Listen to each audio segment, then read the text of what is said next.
One Plastic Bag, Isatou, Ceesay, and the Recycling Women of Gambia by Miranda Paul with illustrations by Elizabeth Zunon.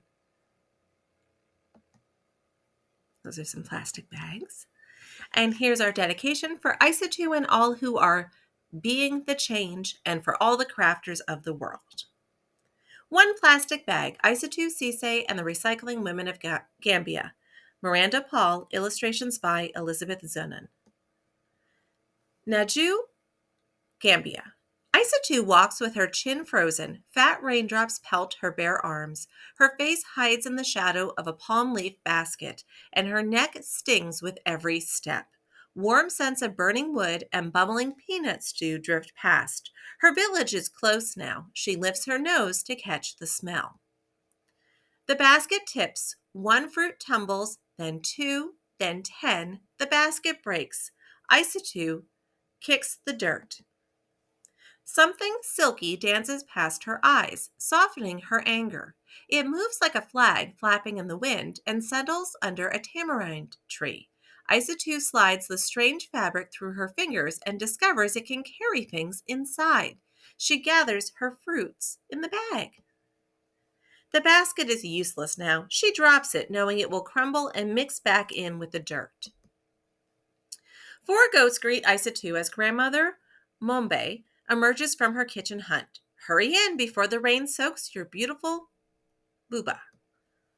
Isatou scurries in and grandmother serves spicy rice and fish. Rain drums on the creaking aluminum roof. I broke your basket, Isatou confesses, but I found this. Plastic, grandmother frowns. There's more in from the city. Day after day, Isatou watches her neighbors tote their things in bright blue or black plastic bags.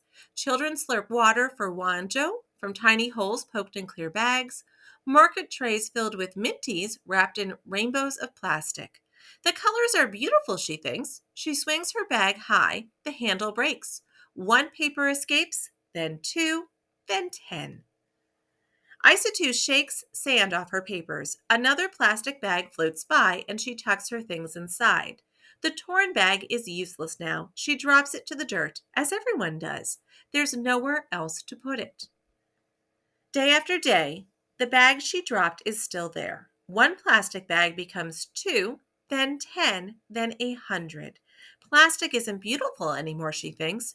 Her feet step down a cleaner path, and the thought floats away. Years pass and Isatou grows into a woman. She barely notices the ugliness growing around her until the ugliness finds its way to her. Isatou hears a goat crying and hurries toward grandmother's house. Why is it tied up? Where are the other goats? Inside, the butcher is speaking in a low voice. Many goats have been eating these, he says. The bags twist around their insides and the animals cannot survive. Now 3 of your goats and so many other goats in the village have died.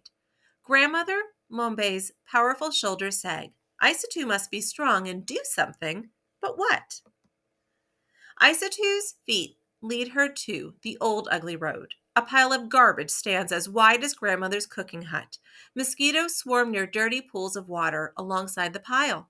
Smoke from burning plastic stings her nose. Her feet back away. Goats scamper past. They forage through the trash for food. Her feet stop. She knows too much to ignore it now.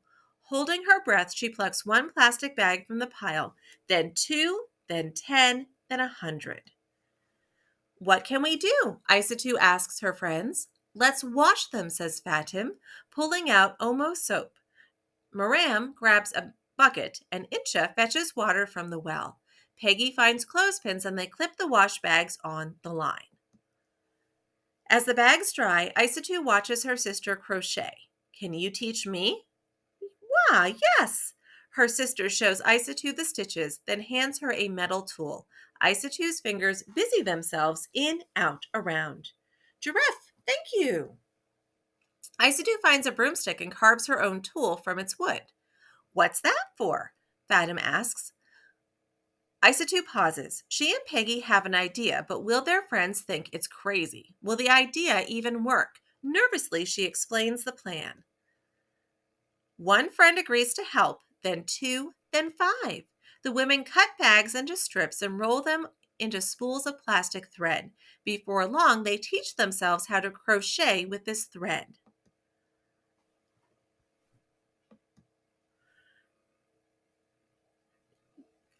Naka Linge B, asked grandmother. How is the work? Nadka Nadka, answers Isatou. Slow. Some people in the village laugh at us. Others call us dirty. But I believe what we are doing is good. The women crochet by candlelight, away from those who mock them, until a morning comes when they will no longer work in secret. Fingers sore and blistered, Isatou hauls the recycled purses to the city. One person laughs at her, then two, then 10. Then one woman lays Dalsy coins on the table. She chooses a purse and shows it to one friend, then two, then 10. Soon, everyone wants one. Isatou fills her own purse with Dalassi. She zips it shut and rides home to tell grandmother she has made enough to buy a new goat. When she passes by the pile of rubbish, she smiles because it is smaller now. She tells herself one day it will be gone and my home will be beautiful. And one day it was.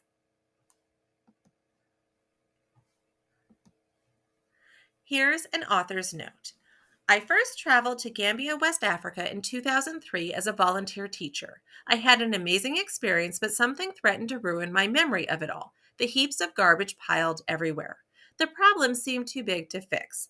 Then a friend told me that in a rural village, a woman named Isatou Ceesay was doing something about it. My friend showed me a beautiful purse made from recycled plastic bags, and I vowed to meet Isatou. During my third stay in Gambia in 2007, I finally connected with Isatou and visited her home in Najau. There I interviewed many women and girls, including the original Gambian women who had begun the recycling project with Isatou a decade earlier.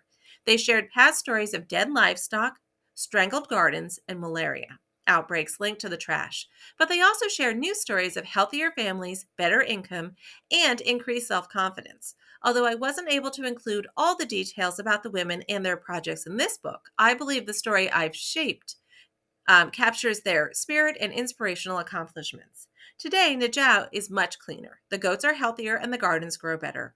Residents from nearby towns travel there to learn the craft of recycling. People from around the world continue to purchase the recycled plastic purses, and the women contribute some of their earnings toward an empowerment center where community members enjoy free health and literacy classes, as well as learn about the dangers of burning plastic trash. In 2012, that center became the home for the region's first public library. By the time you read this book, I hope that a copy of One Plastic Bag is shelved there and that it will be checked out once, then twice, then 100 times. Here's a glossary and pronunciation. Any mispronunciation is all on me. Some of these for new words.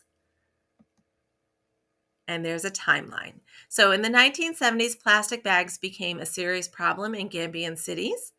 You can see it going through, and the end of this timeline is 2014. Obviously, more has happened since then. This was, I think, when the book was written.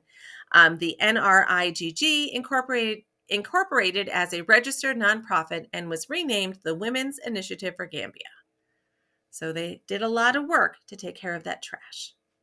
And here are some other books that you could look at if you wanted to do some further reading about this recycling project.